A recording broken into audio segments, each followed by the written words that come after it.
Good morning, dear children. As you all know that we have finished our third lesson, that is half a gift. So today I am going to give you some revision work that is related to the lesson. This work you have to do in your rough copy or you can take any old copy. I will read it very slowly so that you can write properly. Children, your first work is word meanings. So, in your lesson, there is some difficult words that meanings are not given. So, I am taking these difficult words. So, first word is custom.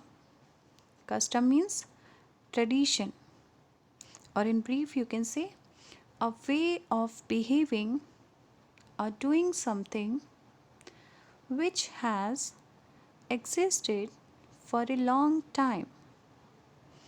Again, I am repeating custom means tradition. After tradition, put comma.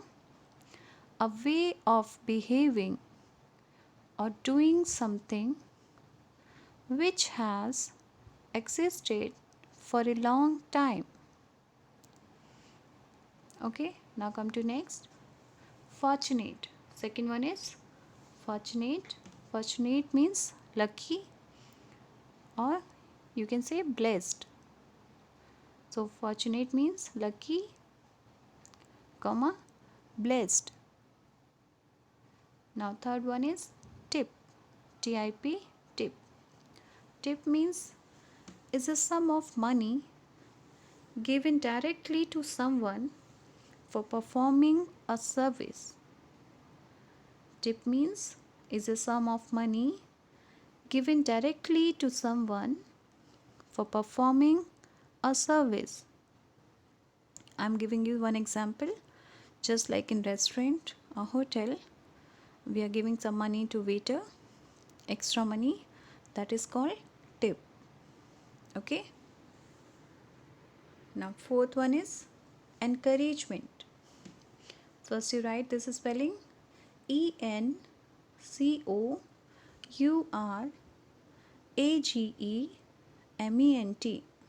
Encouragement. Encouragement means the action of giving support, confidence, or hope. Again, encouragement means the action of giving support, confidence, or hope. Okay, now next one, argue. Argue means express opposite views, typically in a heated or angry way. Argue means express opposite views, typically in a heated or angry way. Now, sixth one, winked. First, you write the spelling winked, WINKED. Winked means blink. In one word, you can say blink.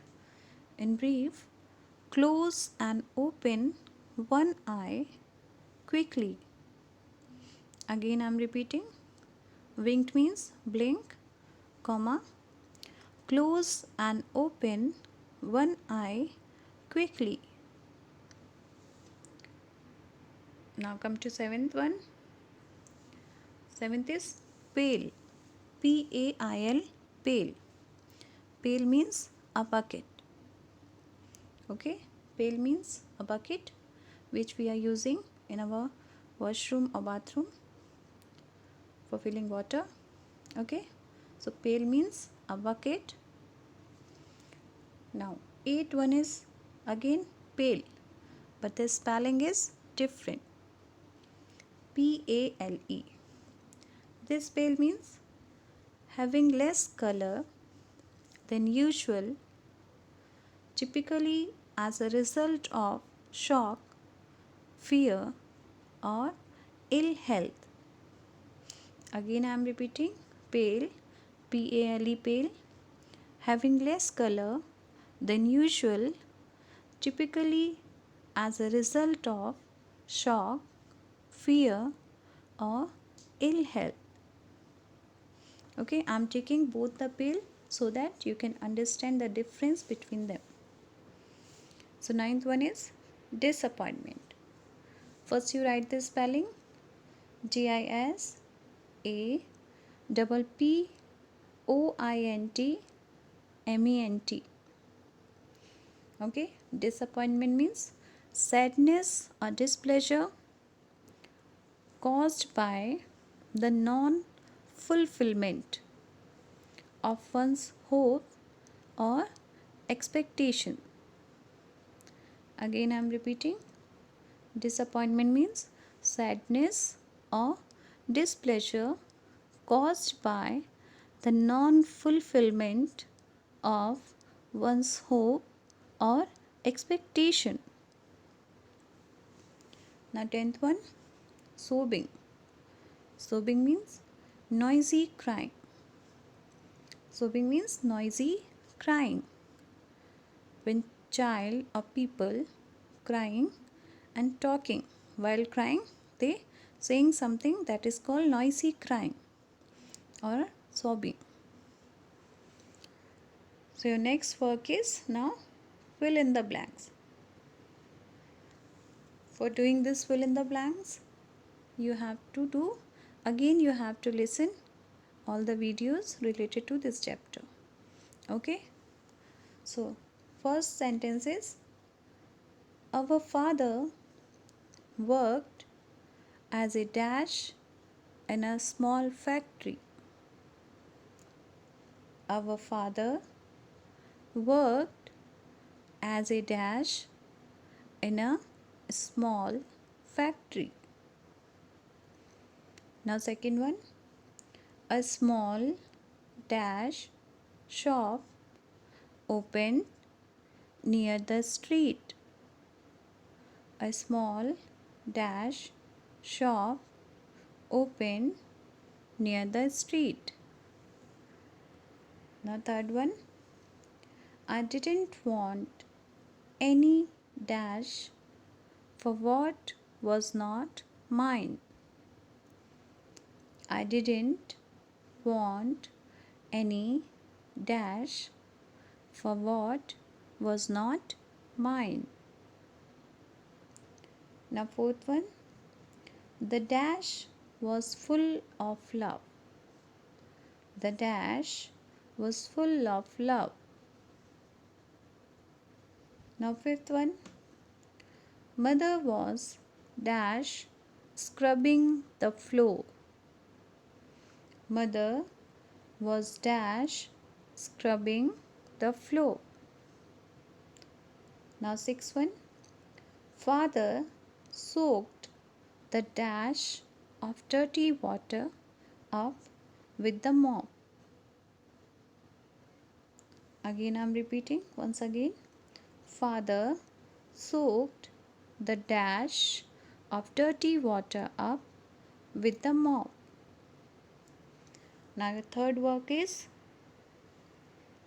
true and false. You just have to write true or false in front of the statement. Okay. First sentence is, Nick worked as a waiter. Again I am repeating, Nick worked as a waiter. Now second is, the narrator of the story is Joe. The narrator of the story is Joe. Third, Joe's father worked at a furniture shop. Joe's father worked at a furniture shop. Now fourth one, Joe had more money than Nick. Joe had more money than Nick. Now fifth one, Joe and Nick always got birthday gifts from their father. Joe and Nick always got birthday gifts from their father. Now sixth one, Nick bought a beautiful comb for mother as Mother's Day gift. Nick bought a beautiful comb for mother as Mother's Day gift. So children, this much of work you have to do in your rough copy. Okay. In next video I'll give you some assignment. So be ready for the assignment. Till then, thank you. Bye bye.